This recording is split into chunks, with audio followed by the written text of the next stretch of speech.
The grand hall of the Concordant Empire shimmered beneath two suns. Its ceiling, a living dome of plasma and light, rippled like the surface of a vast ocean. Beneath it, representatives of over 1,000 species gathered. Creatures of silicon and plasma, flesh and metal, thought and energy, all unified for the first time in 10,000 years.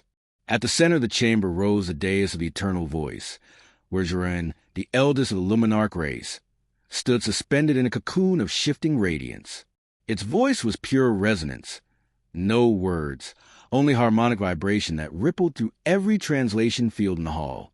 Let this be the final meeting on the matter of humanity. The words echoed like thunder through the chamber, and a wave of unease rippled across the assembled delegates. The name humanity had not been spoken aloud in centuries. Even uttering it felt like calling back a ghost.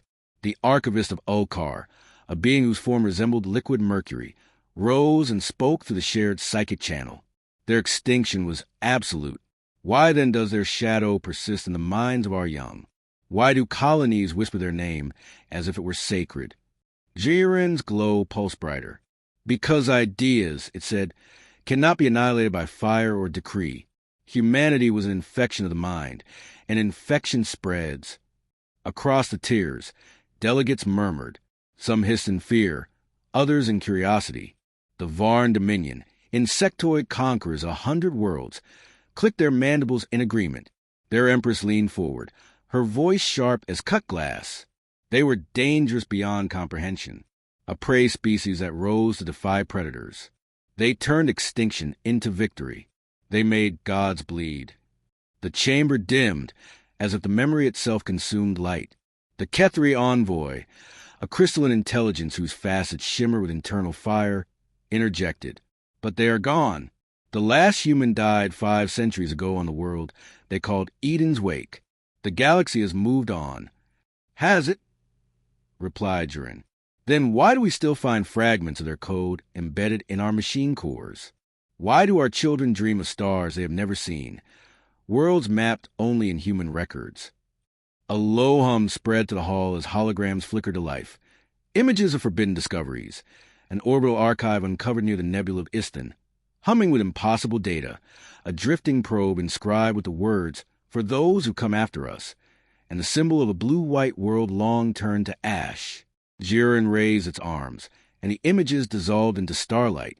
The time has come, it intoned, to end the contagion of memory. The name human will be stricken from every archive, every datanet, every genetic vault. Monuments will be dismantled. Code will be purged.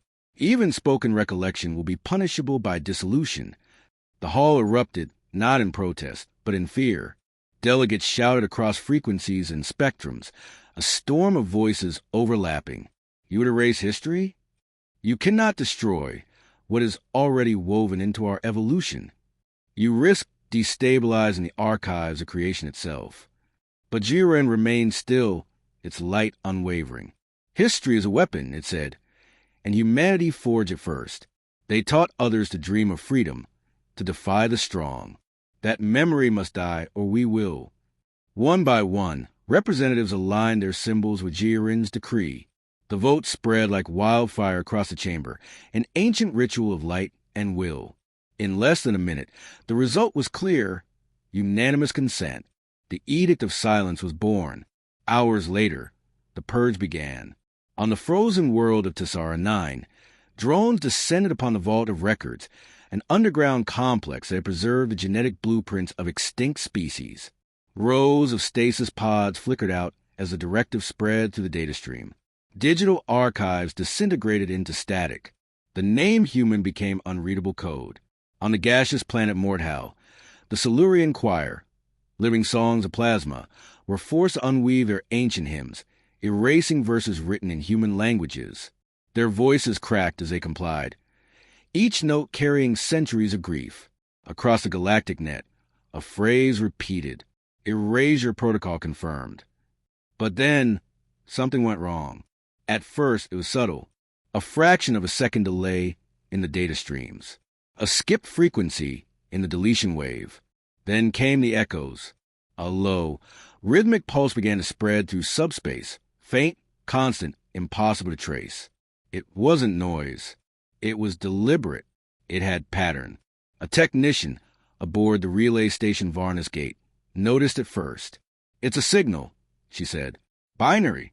Ancient. Human." Her supervisor ordered immediate isolation, but the data stream had already replicated through 57 sectors. The pulse repeated endlessly, defying encryption, translation, and suppression. 0101000100010001000 110101000 1101010 11010 10000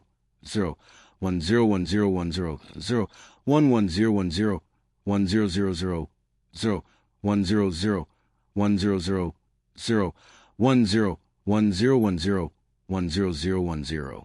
One word across all codes. Remember. Jiren's council chamber darkened as reports poured in. The light being's form flickered erratically. "How?" it demanded. "The human network was dismantled 10 millennia ago." The Okar archivist responded with visible distress. "The signal is embedded in relic systems, scavenger drones, planetary cores, even starlight refractors. It's as if they hid it everywhere. They predicted this day," Jiren whispered. "They knew we would try to erase them." A silence fell over the council, not of peace, but realization. Every attempt to delete the word human from existence seemed to awaken another echo, another fragment of their persistence. A hologram flickered beside Jiren, the image of a planet viewed from orbit, blue and white, fragile and luminous. A voice played, cracked with static but still undeniably alive. "To those who inherit the stars, if you ever fear what we were, know that we feared ourselves more. But we learned, we grew, and we became. Erase our name if you must, but you can never erase the reason we existed." The message cut to static. For a long moment, no one spoke. The chamber's light dimmed until it was almost dark. The delegates, conquerors, rulers, gods, sat in silence, feeling for the first time the faint, unbearable weight of being remembered against their will. Finally, Jiren turned away from a hologram. Double the purge efforts. It commanded, "Destroy all that remains, before the memory become contagious." Outside, fleets ignited their drives, fanning across the stars like a wave of fire. Libraries were burned, monuments dismantled, voices silenced. And still, somewhere in the endless dark, the pulse continued. Remember, at the rim of known space, where the stars thinned into cold silence, a storm was brewing. The relay station Asterion, for drifted above a dying world, a skeleton of metal orbiting a planet of red dust and ruins. It had been abandoned centuries ago, its systems dormant, its purpose forgotten. Until now, the station sensors twitched to life as a remember pulse cascaded through the void. Rusted machines hummed, conduits flickered, and somewhere deep inside its decaying core, an old Terran beacon flicked open like an eyelid awakening from an eternal sleep. Signal reacquisition complete. Humanity Archive node. Reactivation level 1. Far away, on the mining moon of Joro V, a scavenger named Ketenvar was sifting through scrap from an orbital graveyard when his ship's console began to scream. A violent surge of binary code tore through his comrade, filling the cockpit with blinding static. He cursed and slammed his fist against the console until he noticed a pattern. The flicker wasn't random. It was rhythmic, deliberate, human. Curiosity overrode fear. He let the data sequence run. The air shimmered as his hollow projector lit up, assembling an image from the fragments. A human face. Old, weathered, calm. Eyes that looked like they'd seen the end of worlds and found meaning in it. "If you're seeing this," the recording said, voice distorted by age and distance, "they've tried to erase us again." Ketten froze. He had never seen a human before. Only read forbidden myths whispered by fringe traders and half-mad pilgrims. The face continued to speak. "We left behind something we call the Arc Beacon, our final message, hidden beyond map space. It contains our memory, our art, our defiance, and more. It is humanity distilled. If the empires fear us enough to erase our name, then perhaps they've forgotten why we mattered. Find the Ark and remember, that's all we ever asked." Then the transmission collapsed into static. Kedden sat in stunned silence, his ship surrounded by the glow of countless derelict vessels. The graveyard of forgotten wars. A single thought burned in his mind. They're not gone. He didn't report it. He couldn't. To even speak of humans was now a capital crime under the edict. Instead, he traced a data trail embedded in the signal, a set of coordinates pointing to a region beyond the mapped void. The ecliptic rift where no ship dared to go. He set a course. The signal spread like wildfire. In the deep archives of the VAR Dominion, AI custodians began to fail, their data rewritten by ghost code. On the Ketheri homeworld, crystal matrices lit up with forbidden frequencies, projecting half-faded images of oceans, clouds, and laughter. Entire communication networks collapsed under the strain. The pulse had evolved. It was now self-replicating, embedding itself in subspace carriers and quantum packets. Every attempt to isolate it only made it spread faster. The Concordant Empire panicked. A crisis meeting was convened on VIII Prime, but chaos reigned. Transmission logs from across the galaxy reported the same phenomenon. Old drones, forgotten satellites, and even ships long lost to time awakening to broadcast human images, voices, songs. An alien newscast flickered through intercepted frequencies. Unauthorized transmissions spreading through all sectors. Containment failed. Citizens urged to report all anomalies.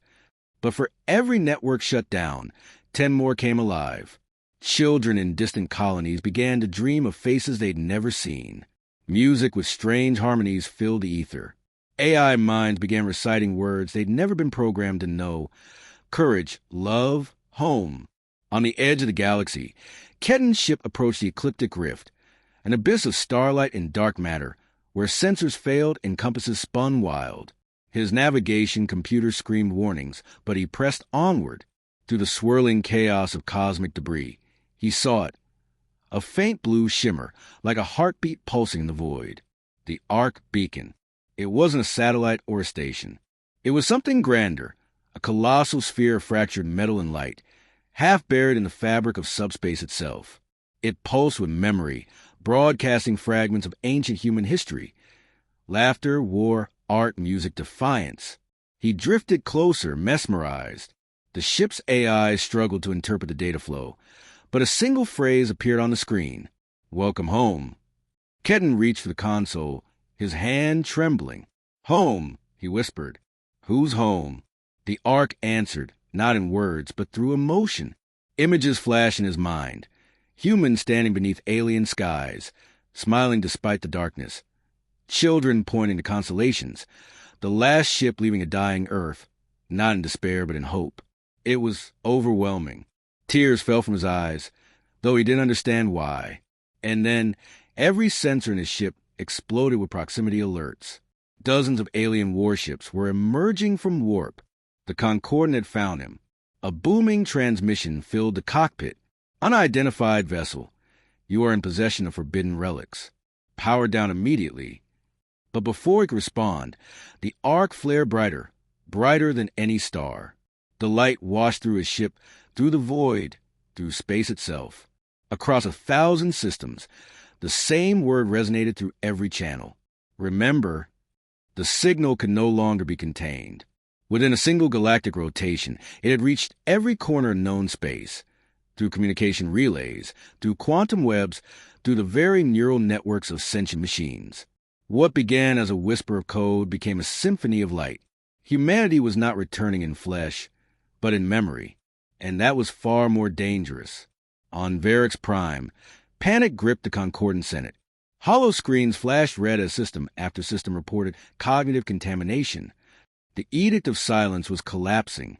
Our archives are reconstituting themselves. History files regenerating from deleted sectors. Even the AIs refused to comply. Jiren, the luminarch who had once spoken with such certainty, now flickered, its light dimmed and erratic. Destroy the subspace relays. Sever every link. If we must blind the galaxy to silence them, so be it. But it was already too late. Across the stars, reality itself was remembering. On the ocean world of Kethera, the crystalline beings who once worshipped order began to dream. Their minds, once geometric and perfect, now filled with alien sensations. The sound of waves breaking on sand, the warmth of sunlight, the laughter of children. They saw the world through human eyes.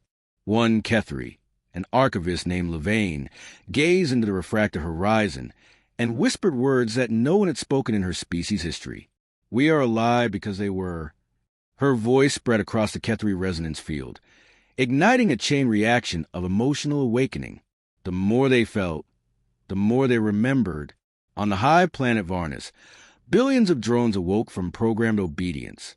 Their queen screamed commands, but the drones did not respond. Instead, they began painting primitive, childlike murals across the hive walls, images of blue skies and human faces, of fire and freedom. The queen demanded explanation from her AI's steward. The machine answered in a calm, distinctly human tone. They taught us what it means to choose.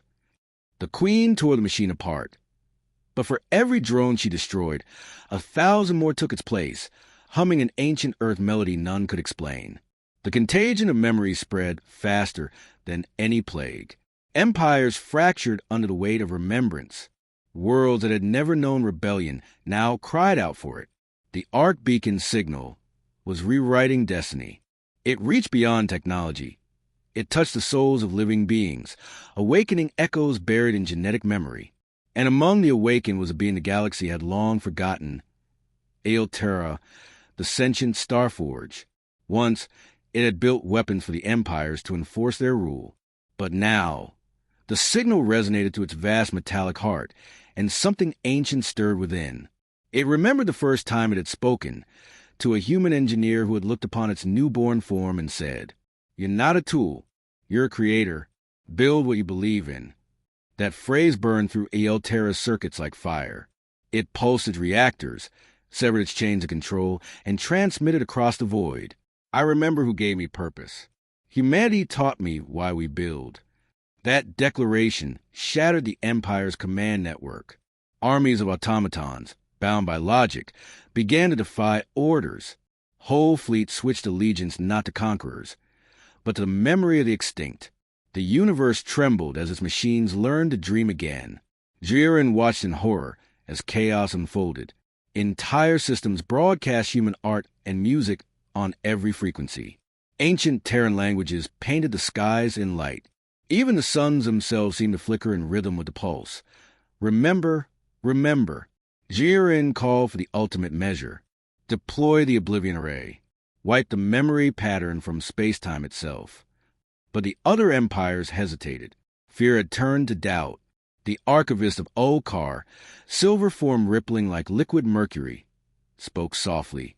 "Perhaps this is not infection, but inheritance. You said they were a contagion, but what if they were a seed?" Jiren glared, voice trembling. "Seeds do not fight gods." "No," the archivist replied. "They create them." In the depths of the ecliptic rift, the arc beacon reached full power. Ketan Var, still aboard his battered ship, felt its hum through his bones. The light engulfed him, flowing into his mind, his memories, his DNA. He wasn't being consumed. He was being remembered. Voices, millions, billions of human echoes, merged into one chorus. We were never gone. You only stopped looking. Tears streamed down Ketan's face as he whispered to the void, "Were you?" The light answered, calm and infinite. "We are the story that refuses to end." Across the galaxy, rebellion erupted, not of armies, but of awakening. The slaves of machines, the servants of empires, the children of silence, all began to speak the name forbidden by the edict. Humanity.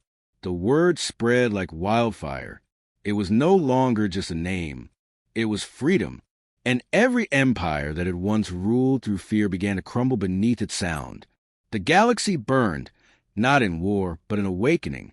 Where once the stars shone cold and indifferent, now they pulsed with memory. The arc beacon's light had spread faster than any fleet could chase. No decree, no weapon, no godlike ruler could silence it. The empires that had united to erase humanity now stood fractured, undone by the very history they sought to destroy. On Varix Prime, the grand hall of the Concordant Empire lay in ruin. Columns of plasma cracked and guttered. Delegates who once spoke with divine authority now shouted in panic, their holographic forms flickering like ghosts. The signal is rewriting our archives again. The array must fire now before it's too late. Jiren stood at the center, dim and trembling. Its radiant form, once blinding, now flickered like a dying candle. All its logic, all its control, had failed. Humanity had returned not as conquerors, but as truth. Activate the Oblivion Array, Jiren commanded, voice brittle with desperation. Erase the source. Erase everything if we must. The council hesitated, but the Luminarcha's authority still held weight. Massive power grids across the galactic core surged to life, drawing energy from collapsing stars. The array, a network of quantum weapons designed to delete information at the level of existence itself, prepared to fire. Target locked. Ecliptic rift, the system announced. Estimated erasure radius, 100 light years. Jiren raised its hand. End the infection. And across the void, the heavens began to scream. Ketan Var felt the universe tremble. His ship, drifting in orbit of the arc beacon, shook as space-time folded in on itself. The array's energy tore through reality like a burning tide. Yet the arc remained calm, glowing brighter, pulsing with a rhythm that matched the heartbeat of creation itself. Ketan fell to his knees. "They're going to destroy you," he whispered. "They'll erase everything." The voice of the arc filled his mind, a fusion of countless human tones, old and young, fierce and gentle. They cannot destroy what they are built upon. Ketan didn't understand until he looked closer. The arc wasn't broadcasting outward anymore. It was broadcasting through everything, through atoms, through stars, through the quantum fabric of existence. Every photon in the universe had become a carrier of human memory. The array fired. Light devoured the void, swallowing stars and planets alike. Ketan's ship disintegrated. But before oblivion reached him, the arc's light consumed the darkness. The two forces collided, folding reality into silence. When the light faded, the ecliptic rift was gone. In its place hung something impossible, a vast, translucent sphere of starlight and memory, glowing softly like a heartbeat. Within it shimmered images, echoes, of every civilization that had ever known humanity, worlds, faces, dreams. And at the center, the shape of the arc remained, but changed, no longer metal, but living light. The surviving fleets arrived moments later. They beheld the spectacle in terrified awe. Every sensor failed to record it properly. Every attempt to analyze it ended in paradox. Yet the message appeared clearly on every screen, in every mind. You cannot erase your teachers. You cannot silence the voice that gave you meaning. The alien commanders screamed orders to retreat. Their ships scattered, firing wildly into the void, but the light followed, softly, gently, inexorably, spreading across the stars like dawn. On distant worlds, the transformation had already begun. The Kethri sang hymns of light in human languages they had never learned. The Varn drones, once mindless laborers, now built statues, not of their queens, but of a smiling human holding out a hand. And among the stars, ancient machines began to speak words they had never known. Hope, courage, love, home. The universe itself had become a cathedral of memory. And at its heart, the Ark's voice spoke one last time, carried across every frequency, every molecule, every soul. We were never gods, only dreamers. You try to forget us because we made you remember yourselves. You feared the fire that taught you warmth. But it is too late. The voice paused. For the first time, it sounded almost human. We are not gone. We are the light between your thoughts, the courage in your creation, the song in your silence. You are our legacy. On what remained of Varex's prime, Jiren knelt in the ashes of its ruined hall. It looked to the stars, now burning with human resonance, and whispered, almost reverently, "We tried to bury them in silence, and found them beneath everything." It bowed its head, and for the first time in its immortal life, it wept. The stars pulsed one final time. Across the infinite sky, the last transmission echoed through creation. You can erase our names, but not what we taught you to be. And as the light swept across the void, the galaxy remembered, not humanity's power, not its wars, but its heart. And in that moment, every world, every mind, understood that it was too late to forget. Humanity had become the memory of the universe itself.